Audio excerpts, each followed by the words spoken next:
এই স্বার্থপর পৃথিবী কারো কথা মনে রাখে না, কারো জন্য থেমে থাকে না। কেউ তোমারে মনে রাখতো না। তুমি মরে গেলে কারো হাতে সময় নাই তোমারে কান্দে লইয়া কান্দনে, কারো হাতে সময়। এ বাফেরে দুপুরবেলা জানাজা দিছে, আসরের পরে বাফের জানাজা হইছে, কত কান্দা কানছে জিফুতে। এশার নামাজের পরে পাশের ঘরের থেকে ভাত তরকারি আনছে, এর ওই পেট ভরে ভাত খায়। এরা দেখলাম দুপুরে কান্দে অন ভাত খায়, আরো গোস্ত লয়, আরো পারমের মুরগা লয়, তেলাপিয়া মাছ লয়, ডাইল লয়।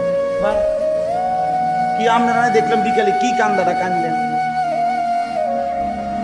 বুঝেন? অর্থাৎ বুঝাইতে চায় ওনার জন্য তো আমি না খাইয়ে মরে গেলে হইতো না, ঠিক আছে কাঁদছি তো কাঁদি। অর্থাৎ দুনিয়া থেমে থাকে না, কারো জন্যই কি থাকে না, থেমে থাকে।